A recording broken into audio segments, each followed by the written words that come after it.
Hello viewers, তো সবাইকে জানাই আবারও স্বাগতম আমার এই ইউটিউব চ্যানেলে। তো ভিউয়ার্স, তোমরা যারা এই বছর ডিগ্রি কলেজে ভর্তি হবে, তোমাদের প্রথম মেরিট লিস্ট গতকালকে প্রকাশিত হয়ে গিয়েছে। তোমরা অনেকেই রাম ঠাকুর কলেজ এবং বিবিএমসি কলেজের ওয়েটিং লিস্ট চাইছো। তো বিবিএমসি কলেজের যে সার্ভার আছে সেই সার্ভারটা ডাউন আছে, website not working. And Ram Thakur কলেজের যে ওয়েটিং লিস্ট এখনও প্রকাশিত হয়নি। প্রায় ম্যাক্সিমাম কলেজের ওয়েটিং লিস্টে এখনও প্রকাশিত হয়নি। কিছু কিছু কলেজের ওয়েটিং লিস্ট প্রকাশিত হয়েছে এবং কিছু কিছু কলেজের ওয়েবসাইট কাজ করছে না, যার জন্য আমি তো দেখতে পাচ্ছি না। কিন্তু তোমরা যদি কলেজে যেতে পারো, যদি কোনো স্টুডেন্ট সোনামুড়া কলেজে যদি অ্যাপ্লাই করে থাকে, তাহলে সোনামুড়া কলেজ যদি ওই স্টুডেন্টটা যায় তাহলে কিন্তু মেরিট লিস্ট পেয়ে যাবে, কারণ প্রত্যেকটি কলেজের একাডেমিক সেকশনের সামনে মেরিট লিস্ট দিয়ে দিয়েছে।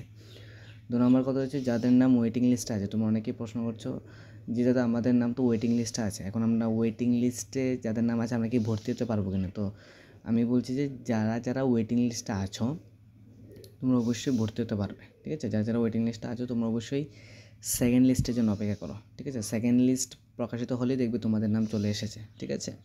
তো এই হচ্ছে বিষয়। এবং 13 তারিখ থেকে 18 তারিখ পর্যন্ত তোমাদের ডেট আছে ভর্তির যে প্রক্রিয়া। ফার্স্ট রাউন্ড অ্যাডমিশন, ঠিক আছে। ফার্স্ট রাউন্ড অ্যাডমিশন তোমাদের যে ভর্তির প্রক্রিয়া 13 তারিখ থেকে 18 তারিখ। তো 13 তারিখ থেকে 18 তারিখের মধ্যে তোমাদেরকে কলেজে যেতে হবে। তোমরা যে কলেজে অ্যাপ্লাই করেছো অ্যাকনোলেজমেন্ট যে পেপারটা, সেই পেপারটা নিয়ে যেতে হবে। তার পাশাপাশি তোমাদেরকে নিয়ে যেতে হবে যে কাস্ট সার্টিফিকেট, তারপর এইচএস মার্কশিট, তারপর ক্লাস 10 মার্কশিট, ঠিক আছে। তো এটা আমি বলছি শুধুমাত্র এমবিপি কলেজে তোমরা যারা অ্যাডমিশন হবে, ঠিক আছে।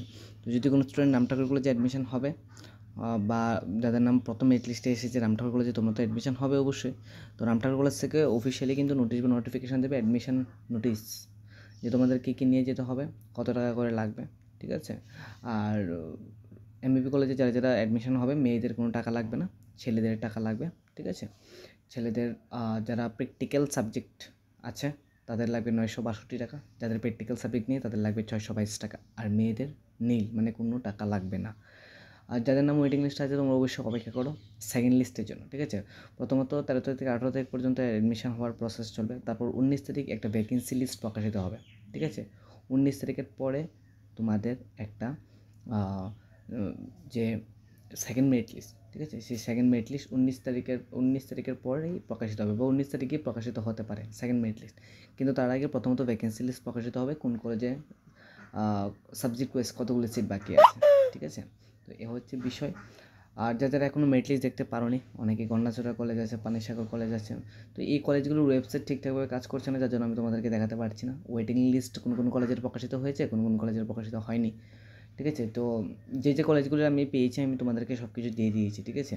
আর কোনো কিছু বাকি নেই। আর যদি বাকি থাকে, যদি আসে, অবশ্যই তোমরা পেয়ে যাবে, ঠিক আছে। আশা করি কোনো কলেজের বাকি নেই, যতগুলি কলেজ ওয়ার্কিং করছে ওয়েবসাইট আমি দিয়ে দিয়েছি, ঠিক আছে। তো এ হচ্ছে বিষয়। আর তোমরা যারা ওয়েটিং লিস্টে আছো অপেক্ষা করো সেকেন্ড মেরিট লিস্টের জন্য, ঠিক আছে। সেকেন্ড মেরিট লিস্ট প্রকাশিত হলেই দেখবে তোমাদের নাম চলে এসেছে। ভিডিওটি দেখার জন্য অসংখ্য ধন্যবাদ।